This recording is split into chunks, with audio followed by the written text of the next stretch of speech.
Pessoal, eu quero falar um pouco de situação climática novamente, no Brasil, e também sobre a seca na Amazônia que levaram o presidente da República até aquela região. Em meio à agenda com os prefeitos das cidades que são mais afetadas, o presidente Lula disse que a obra da inacabada, a obra da BR-319, que está precisando ser concluída, ganhou importância nesse cenário atual. Eu vou conversar com o André Anelli, que vai trazer mais detalhes dessa viagem presidencial. Conta aí, Anelli.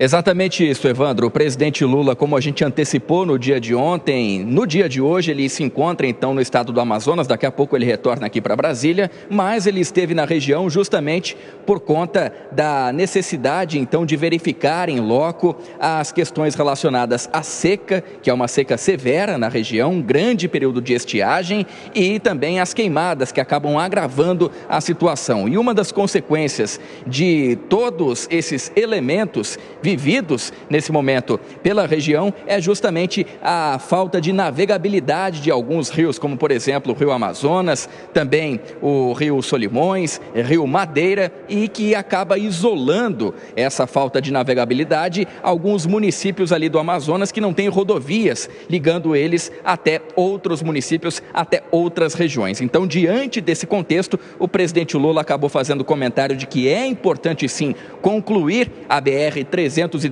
que é a única rodovia, por exemplo, que liga a capital do estado do Amazonas, Manaus, até outras regiões do Brasil, passando ali por Porto Velho, em Rondônia. Rodovia essa que foi construída na época do regime militar, mas que não foi concluída até hoje e, inclusive, ganhou o apelido de Rodovia da Lama. O presidente Lula, então, fez a defesa para que essa rodovia seja concluída no sentido de manter conectados os municípios para que eles não dependam apenas do transporte fluvial. Queremos atuar, governador, como Estado. O Estado e a Federação. Nós vamos ter que garantir de que nós não vamos permitir o desmatamento e a grilagem de terra próximo da rodovia, como é habitual acontecer nesse país. A gente faz uma rodovia, daqui a pouco está destruído do lado direito, do lado esquerdo, tem gente queimando, tem gente grilando, tem gente matando, tem gente criando gado onde não é necessário criar gado.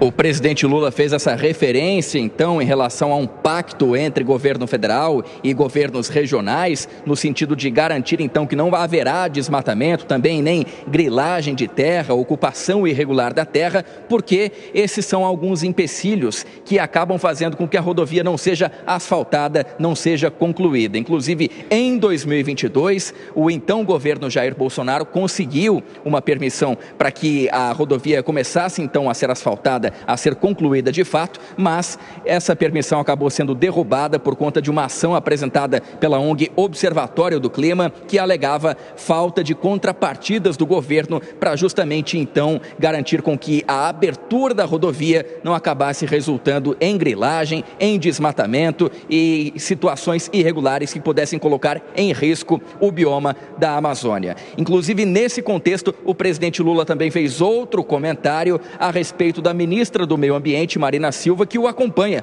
nessa viagem até o estado do Amazonas. O presidente Lula garantiu que a ministra não é contrária à conclusão da obra da rodovia. É preciso parar com essa história de achar que é a companheira Marina que não quer construir a BR-319. Essa BR-319, ela foi construída nos anos 70, ela foi abandonada por desleixo não sei de quem, ela ficou sem funcionar. E hoje a rodovia, sim, ela tem uma parte para cá que funciona, uma parte para cá que funciona, e no meio são 400 quilômetros que foram inutilizados. E enquanto não acontece a conclusão, então, dessa obra, dessa rodovia, por conta dos impasses que a gente já destacou aqui, principalmente de ordem ambiental, o governo federal vai anunciando, então, obras de dragagem das hidrovias, por conta ali dos rios, então, que secaram nessa estiagem extensa e volumosa em relação ao bioma Amazônia. O presidente Lula, o governo federal, então, vai fazendo a dragagem para voltar a permitir a navegabilidade pelos rios rios e fazer com que os municípios isolados nesse momento do estado do Amazonas acabem se conectando novamente. A gente relembra que a situação de queimadas, de seca ali na região, colocou todos os 62 municípios em situação de emergência, todos os 62 municípios do estado do Amazonas, então, nessa calamidade pública. Evandro. Muito obrigado pelas informações, viu, André Anelli? Agora, eu quero discutir com vocês justamente a distância entre falar e fazer, né? Porque ali há uma fala muito contundente do presidente da República sobre a necessidade de combater grilagem, desmatamento, impedir que isso aumente ou até mesmo a criação ou aumento da pecuária em áreas irregulares. Mas entre falar e fazer é preciso a gente entender quais são as questões que estão sendo colocadas em jogo e quais as ações que são feitas pelo governo federal para que esse discurso aqui vire realidade. Nessa atual gestão, essa distância está como para você, hein, Nelsinho? Olha, Evandro, o presidente Lula, ele sempre se notabilizou por ser um bom orador. Então, os seus discursos sempre foram muito mais apaixonados, muito pouco conectados à razão, aos números, às iniciativas, mas muito mais com as emoções dos seus interlocutores, né? O que facilita de alguma maneira, porque daí você fica só no campo genérico. Você não fala de proposta, você não fala de ações em andamento, você não fala de fato aquilo que pode ser conferido pelos seus ouvintes. Você fala só com as emoções. Então a gente tem, por ocasião inclusive disso, uma distância muito grande entre o que se fala e aquilo que se demonstra. A gente tem uma distância muito grande, por exemplo, em relação a essas obras, enfim, com o resultado prático. A melhor pessoa para dizer se o discurso está alinhado com a prática é a pessoa que mora do lado dessa rodovia, por exemplo, ou a pessoa que precisa dessa rodovia para escoar os seus produtos ou para receber os seus insumos.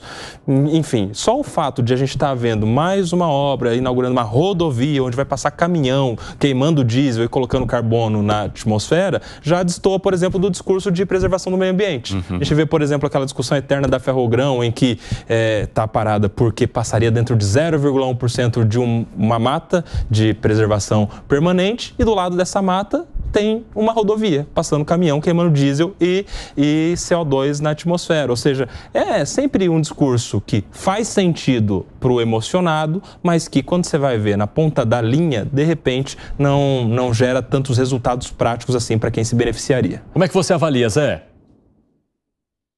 Existe uma disputa, uma guerra do governo contra setores produtivos do agronegócio, não tenho a menor dúvida disso.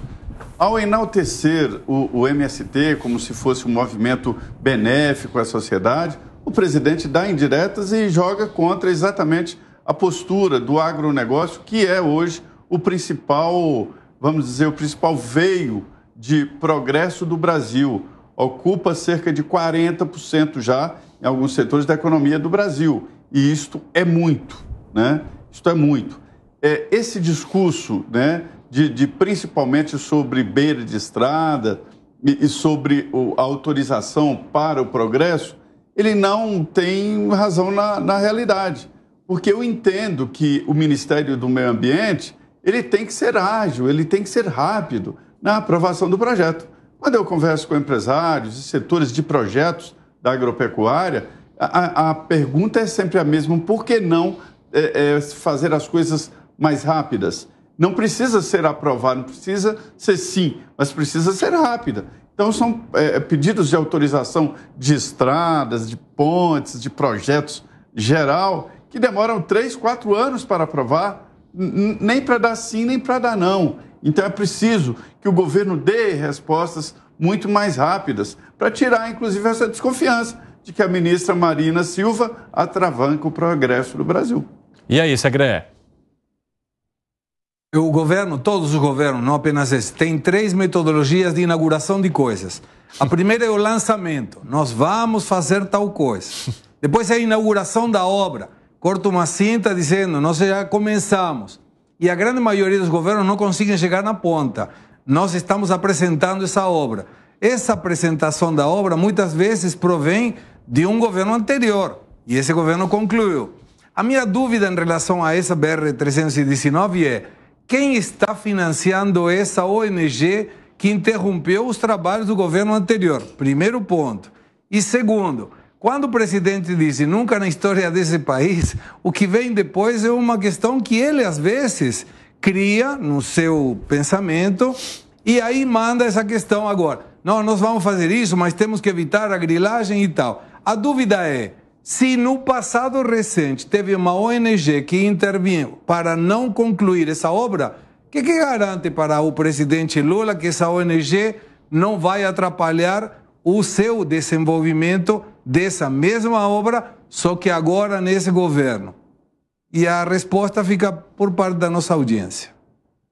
Fala, Gani. Evandro, você sabe que quando eu comecei meu curso de economia, eu tive um professor que disse o seguinte, olha, vocês vão se deparar com um trade-off, uma escolha conflitante entre economia e meio ambiente. Desenvolver a economia, produzir mais, construir uma estrada, uma fábrica, vai gerar problemas ambientais. Não tem como fugir disso. É lógico que a gente tenta minimizar esses impactos no dia de hoje, porque há uma questão ambiental.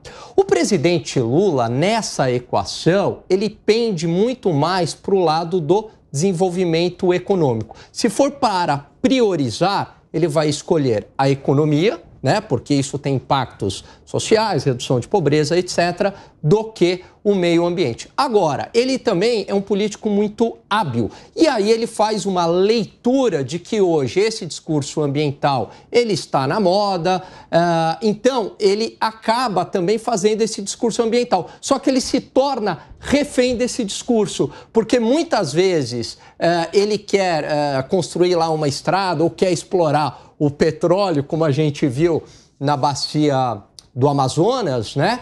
E ele acaba aí tendo um problema de oposição dentro do seu próprio governo. Então ele acabou se tornando um refém justamente porque ele comprou essa pauta ambiental, mas de fato, na sua essência, pelo menos a minha percepção, ele não é um grande entusiasta, ele é mais um entusiasta da economia e todos os seus impactos sociais.